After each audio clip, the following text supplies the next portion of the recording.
what is mindful manifesting? What do I mean by that? That's exactly what we're talking about in this episode. You're listening to Mindful Manifesting, and this is Ariana Rollins. I'm so glad you're here.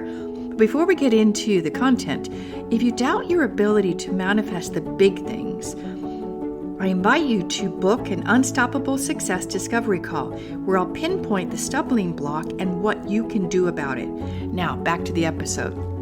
So we're well familiar with mindfulness practices.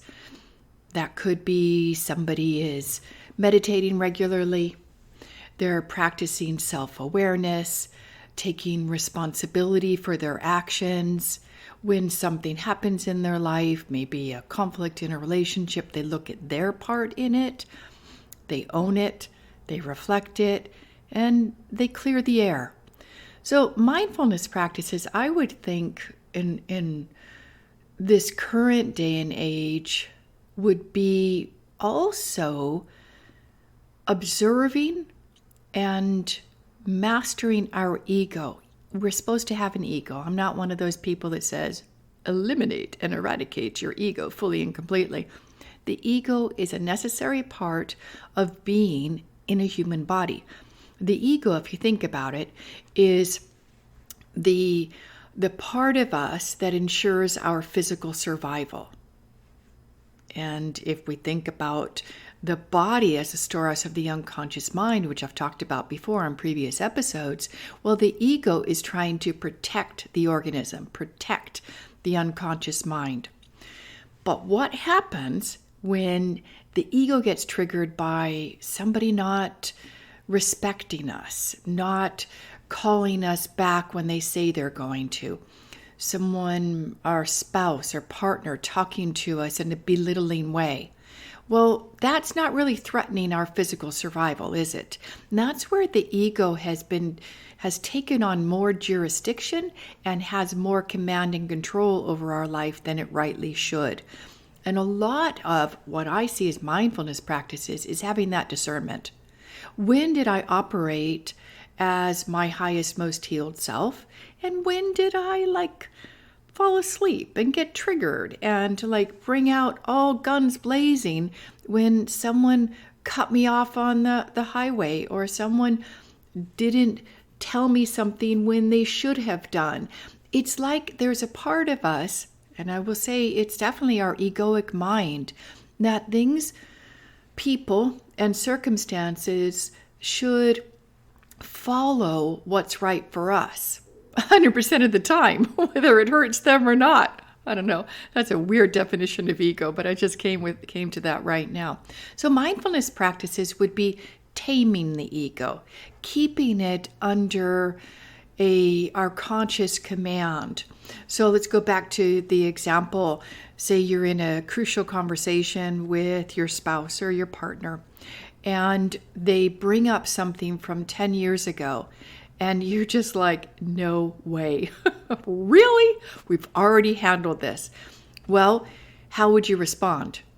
Would you respond with, you can't do that? No, that's 10 years ago. Come on, stay in the present moment. Oh, let's use an Eckhart Tolle term to slap them back into reality. Stay in the present moment. We are not going to address that again. We've already agreed. Or do you say, hey, honey, do you have something to say about that? I thought that we settled that. Can we talk about that in another time? We're addressing this right now.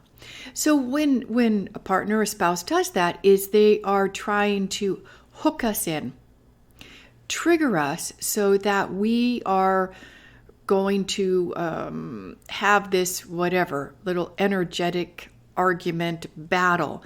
And that's where the ego is going to come out blazing. And if it's a really difficult circumstance where you've tried over and over again to resolve it, you might even have a little bit of a pain body growing in that area of your life. We all do. We all do.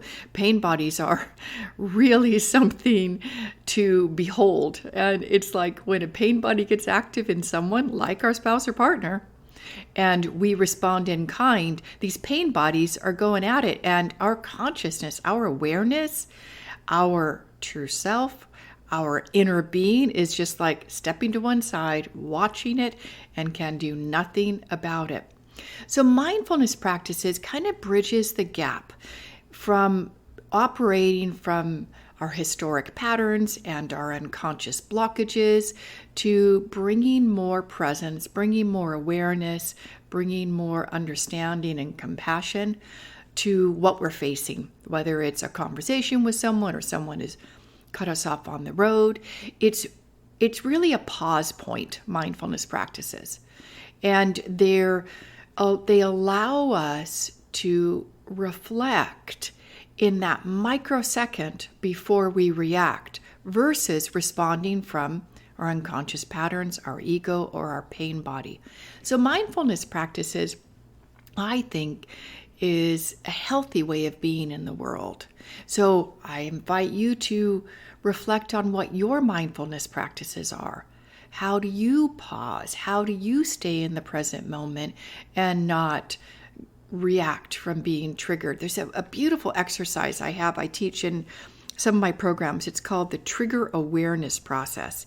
And this came to me many years ago where I became aware that there were certain situations, certain people that I just got triggered by. I went unconscious, completely lost my center and lost my presence of mind.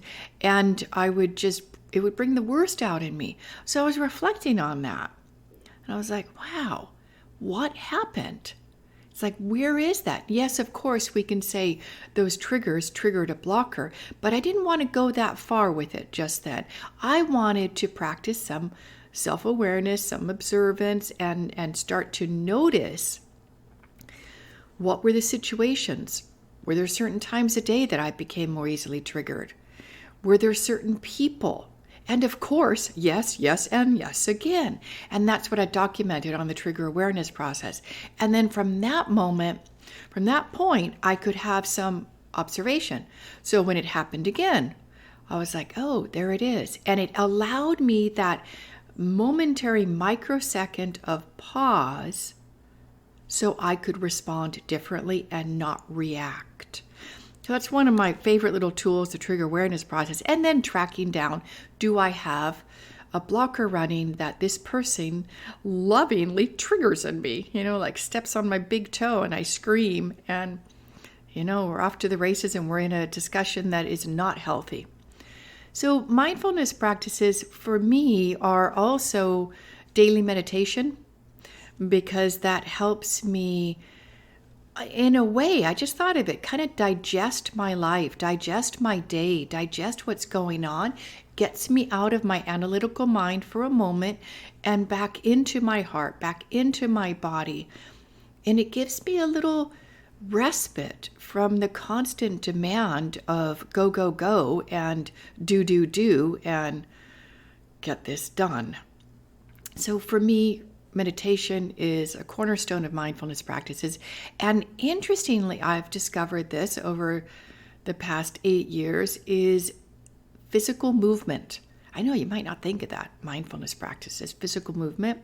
But what it does, for me at least, is when I'm doing especially yoga, I will notice as I'm going through the class, I use, fantastic classes online on YouTube. It's Yoga by Cassandra with a K, really good because she doubles up different movements so you can get a lot done in 10 or 15 minutes, short yoga class.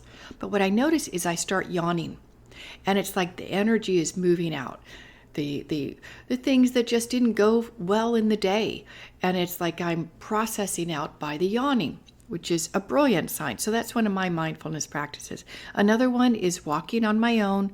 Used to be with my beloved Rhea dog, but she died last January. She was so great to walk with. She was such a chill dog. The little one now, a little over a year old, not so much. So I walk by myself early in the morning before dawn. And I have these inner conversations, which gives me preparation for the day. So those are my mindfulness practices. Then there are others, but those are my 3 key ones, my go-tos. And going outside, being in nature. If I've had a busy day, back-to-back calls, or I'm just responding to a lot of requests and emails, and I'm just, I've been like merged with the computer screen for too long. That's one blessing of having a dog. They need to go out regularly. So when I go outside, there's this like deep breath I take. I look around at the trees, I hear the birds, and instantly I'm back in my body, present, and not in that forcing doing mode that we get so hooked into when we do work. It's just a unnatural way of being to work in that way. So I invite you to look at what are your mindfulness practices. What helps you reset? Let go of any irritations that have built up that are stacking in your body. A stack attack is a great expression for getting triggered. A stack attack. So it's like one little thing happens, somebody cuts you off on the highway. Another little thing happens, someone is critical and negative when they respond to your email that you thought was going to be helpful and kind and loving and supportive. And then you get on social media and you start to compare your results with somebody else. And then it's stack. And then by the time you finish your work, you get home, you're like, woo, and then one little thing could happen. You walk in the front door and the dog's peed. And you're like, oh no. So that could be the trigger, but it's not really, right? Yeah, you say, oh yeah, nobody wants pee-pee when you step in your front door. But that it's an accumulation. It's a stacking of little stressors. So that trigger awareness, you could start to notice, maybe you wrote it down, that, you yelled at the dog because you stepped in pee. And then maybe you start to notice some awareness. Wait a minute, I hadn't taken the dog out for 8 hours. And yeah, an accident could happen. And then you start to notice the other things that stacked upon you that caused that final trigger. And interestingly, what triggers really are trying to do? Is they're trying to help release the steam that has built up, in those steam, what are they, like fast cookers. That's not the name. I'll remember the name in a moment. But you put it on the stove, you put some water in there, you cook the beans, and it cooks it fast. Pressure cooker. Silly me. Yes, pressure cooker. So when you're triggered, it's really trying to reduce the pressure. It's taking the steam off the top, because you never open a pressure cooker unless you have released the steam. But releasing the steam, releasing the pressure that gets built up in just human living, then is much healthier than going unconsciously through our day and letting it build up. So just what are your pressure releasing activities? What are your mindfulness practices? Okay, that's a lot about mindfulness, and let's go into manifesting and how I see manifesting, and then we'll merge the two together. All right, so manifesting, I see a little differently than most, I guess, teachers, book writers, channels. Not that I'm a channel by any means, but I see manifesting is it's a way of getting things done that are important to you from a place of grace and ease. Now, how does that differ from other manifestation teachers and practitioners? Is that it's very active. And what do I mean by that? Well, you get clear on what you want. You're rigorous. You go through and you do a little photoshopping of what is it going to be like when I accomplish it? Is the timing right? Is it right for me right now? Is there something else that's more urgent? You're rigorous in selecting what you want to manifest, and that you assess, is it aligned for me to do it right now? Is it a 10 in desirability? You flesh it out. And ideally, I invite you to write this down. It doesn't have to be pages and pages, but it's enough for you to create a vivid future memory. Yes, I said future memory. It is you going out in time, maybe 30 days, 90 days. Those are good sweet spot time frames. A basic achiever objective, which is one of the things that we teach in the highest potential, is a 30 days to 40 days. A super achiever objective is 60 to 90 days. And the difference is super achiever is the difficulty. You can work on something that feels nearly impossible, a 10 in difficulty, where basic achiever is a 4 or 5 in difficulty. But most importantly is all of them, whatever you're going to work on to manifest, is a 10 in desirability. So let me separate this out before I go in more detail. There are the little thoughts that you manifest, and of course, those could be instant. And then there are the things that are more intentional. So I use the term strategic manifesting. And that means you are being rigorous in reviewing exactly what you want. And again, as I said, the timing's right. There's not something you have to do before. It's a 10 in desirability, and the difficulty is either 4 or 5 or a 10 in difficulty. So the difficulty is important. That measurement's important.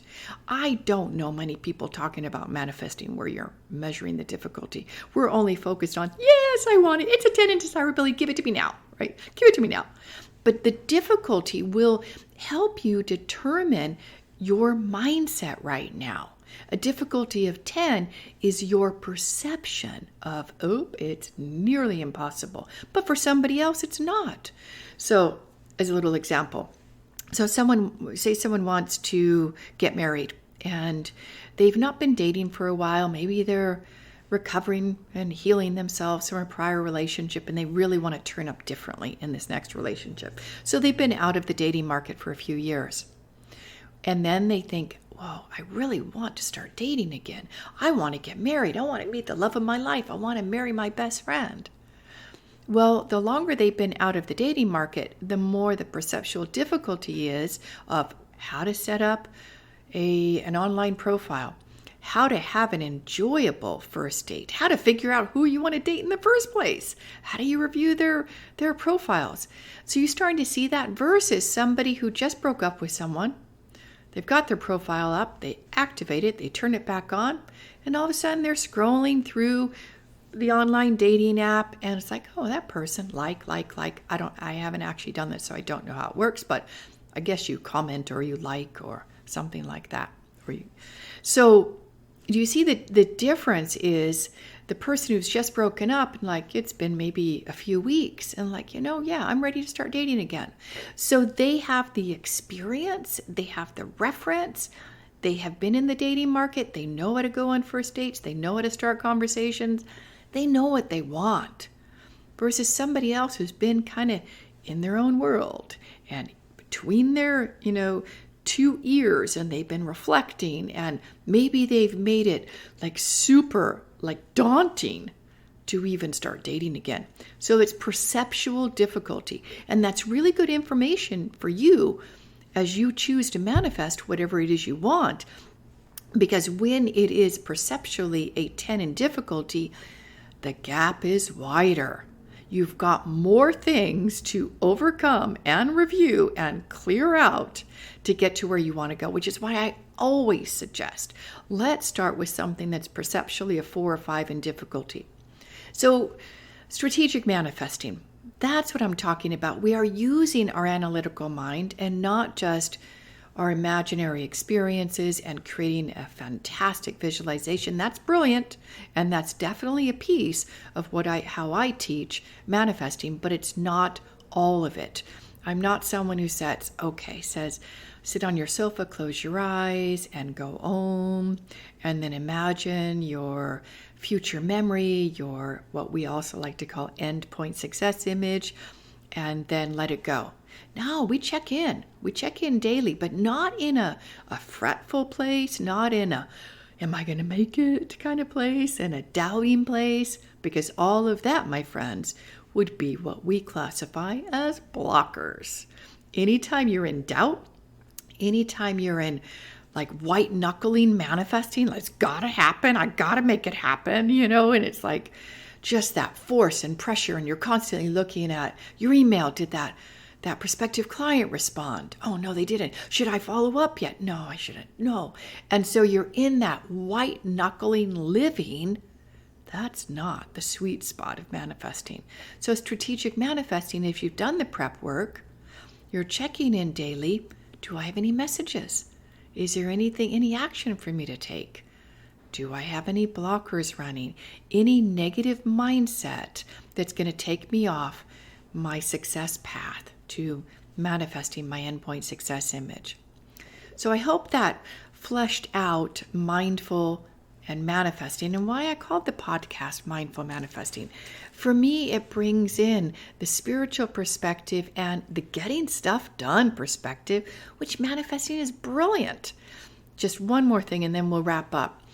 One of the reasons I am not really keen on the SMART goal technique, nothing wrong with fleshing it out, but one of the things that can happen is that SMART goal technique is great because sometimes it can measure the difficulty and desirability. And the thing that kind of sticks in my craw, what a weird term. I think it's a bird term. I don't know. Maybe it's a chicken getting stuck in their craw. Anyway, interesting. Yeah, my brain's going all over the place because our throat, and when we speak our words, it's powerful, and we can manifest things through the power of our words. There's a whole chapter in the book. Your words are your wand in the Mindful Achiever book. It's a great chapter. I love teaching that. Okay, so something that sticks in my craw, thank goodness I remembered. I sometimes get so sidetracked, is that with SMART goals is it forces you to figure out how you're going to get there. What's the first thing you got to do? The second thing you got to do? The third thing you got to do? Now, there's nothing wrong with that, holding it gently, because sometimes maybe you do need to work on your first intention to manifest, and then you move on to the second. But if we are using our analytical mind too much, it can cause us to completely miss a sign, miss a little breadcrumb, and we don't follow it because it's not part of the first step, second step, third step, fourth step. It's not part of it. So that doesn't make sense to do that. So we're not going to do that. We're going to stick to our rigorous schedule of do this first, do this second. And with the SMART goals, I think it kind of sucks all the life out of doing things easy. And with manifesting, if you're doing it correctly, you're not going to know how you're going to get there. You just know that future memory that you've created. You know that endpoint success image that's highly desirable and perceptually achievable. You've got that. You've got that anchored within your heart. You know where you're going. You know why. You know how important it is to you. But you don't have to follow a rigorous first step here, second step there, and all of that. No, because you could leap forward if you're in the sweet spot of mindfulness, of a state of consciousness that can envision things, that can believe in you before you believe in yourself, tapping into that highest potential of you, your true self, your higher self. Well, things can happen in an instant, which is why I love manifesting, and I love mindful manifesting. All right, thanks so much for listening. And as we wrap up, it's a little bit longer episode, is if you would like to manifest big things, maybe you're good at parking spaces or good discounts and things like that, but it's the deliberate ones, the conscious ones, the strategic ones. If you would like to do that, I invite you to book an Unstoppable Success Discovery Call, where I'll pinpoint the stumbling block and what you can do about it. All right, thanks so much for listening. So much love. And remember, as you confirm yourself, you chart your own path to success. Bye for now.